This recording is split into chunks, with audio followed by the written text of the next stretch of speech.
आप सभी को जय माता दी, जय भोलेनाथ। मैं आपकी अपनी गुरु माँ अंजनी देवा। आप सभी कैसे हैं? आशा करती हूँ बहुत अच्छे होंगे। आज आप सब जानते हैं हनुमान जी का जन्म महोत्सव है और मैं आपको ढेरों शुभकामनाएं देती हूँ, क्योंकि आज चैत्र मास की पूर्णमासी है और कल से प्रारंभ होने जा रहे हैं वैशाख मास। वैशाख मास दिन रहेगा बुधवार 24 अप्रैल से प्रारंभ होने वाला हिंदू मास के अनुसार वैशाख मास कल सुबह से प्रारंभ हो जाएगा।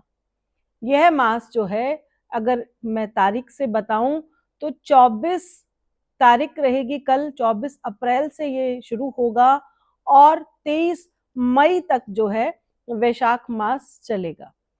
वैशाख मास जैसे प्रारंभ होता है ये 31 दिनों का ही रहता है।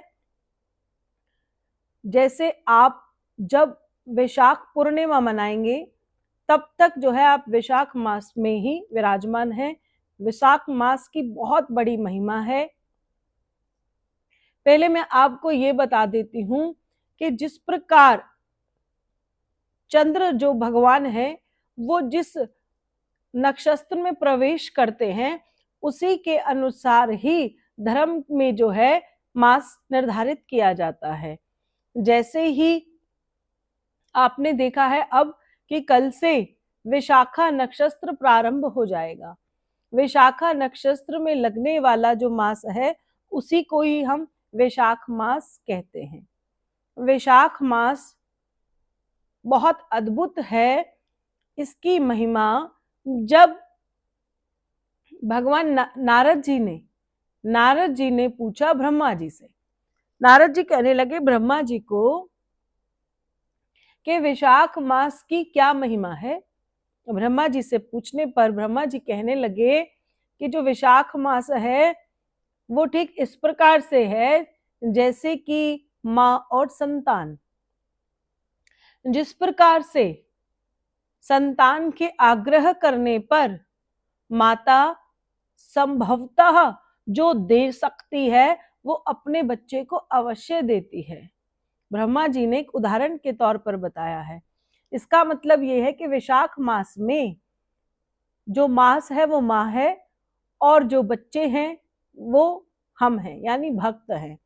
तो इस मास में जो भी भक्तजन हैं वो वैशाख मास में जिस प्रकार की भी आराधना करते हैं तो वह जो मास है वो हमें बहुत सारा फल प्रदान करता है।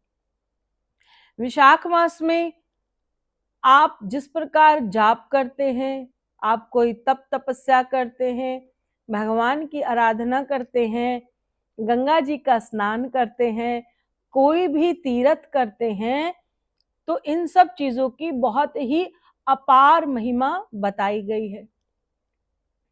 नक्षत्र के अनुसार हम इसे जो है विशाख मास कहते हैं। अगर दूसरे शब्दों में मैं बात करूं तो इस मास को हम माधव मास भी कहते हैं।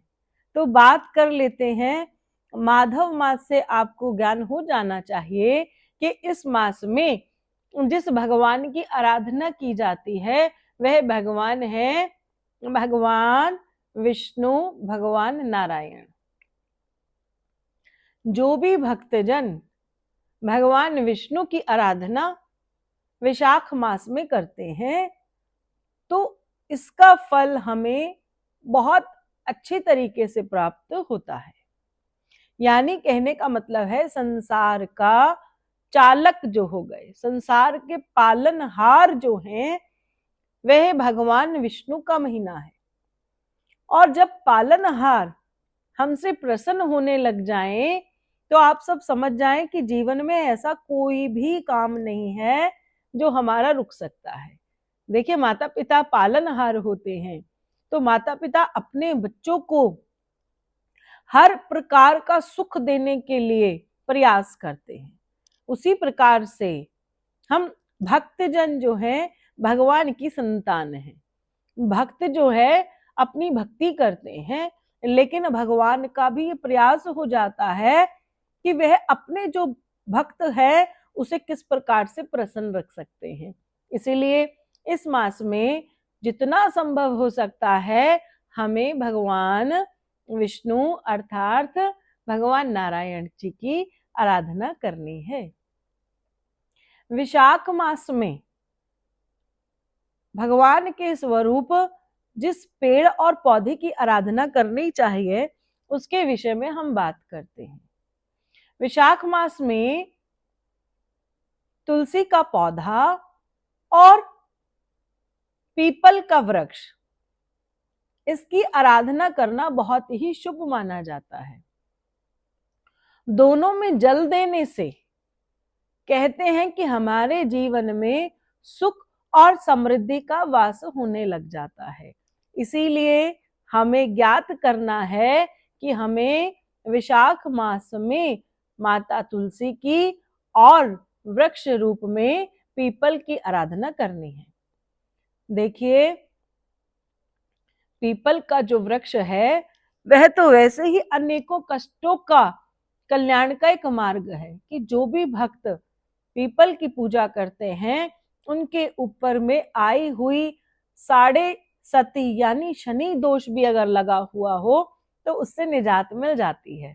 इसीलिए हमें पौधे में माता तुलसी और वृक्ष में पीपल की आराधना करनी है, उसमें जल देना है, दिए का जो है हमें इस्तेमाल करना है, जोत जगानी है, भगवान को प्रसाद का भोग लगाना है, वह प्रसाद हम सबको मिल बांट कर खाना है। हमें जो है जो भी व्यक्ति, देखिए हमारे सनातन धर्म में साफ तौर पर कहा गया है कि हमें किसी प्रकार का मांस और मदिरा का सेवन नहीं करना है, लेकिन बहुत सारे हिंदू परिवार ऐसे हैं जो इन चीजों का सेवन करते हैं। एक रूप में तो ये बिल्कुल गलत है, लेकिन ठीक है, अब मैं किसी को ज्यादा तो नहीं कह सकती, लेकिन अगर कोई इस प्रकार की वस्तु का सेवन करता है तो ये कहीं ना कहीं गलत कहलाई जाती है। तो कम से कम जो खाता पीता है उसे हमें वैशाख मास में भगवान का भोग जो है उसे नहीं देना चाहिए। ठीक है, तो आप भी किसी प्रेम भाव में बहे ना, अब जो भी वैष्णव हो, जो सात्विक हो, जो मांसाहारी ना हो, ये जो प्रसाद आप भोग लगाएं वो उन्हीं को ही प्रदान करें।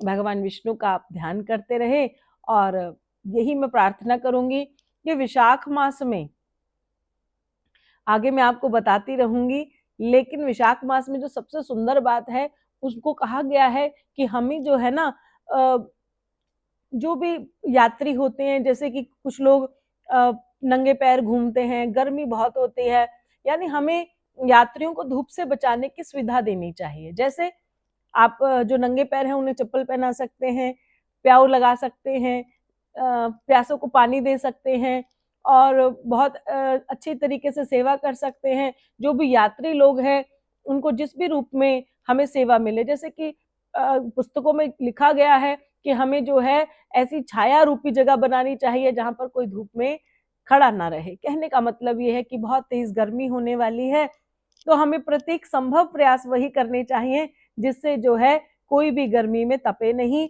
और सबको ठंडक की प्राप्ति हो। जिस प्रकार हम सबको ठंडक देते हैं उसी प्रकार से ही भगवान भी हमारे जीवन में कष्ट रूप की जो अग्नि है उससे हमें शांति दिलाता है। विशाख मास बहुत ही महत्वपूर्ण मास है, मेरा बताना फर्ज है, कर्तव्य है, और आप सब जागरूक रहें। हम सब हिंदू सनातनी हैं और प्रत्येक मास का महत्व अगर हम सब जान जाएं तो आप लोगों को पता चलेगा कि हमारे पास हमारे ऋषि मुनि के दिए हुए इतने खजाने हैं कि हम अपने जीवन के दुख को स्वयं खत्म कर सकते हैं केवल भगवान की आराधना करके। तो आप सभी को जय माता दी, जय भोलेनाथ।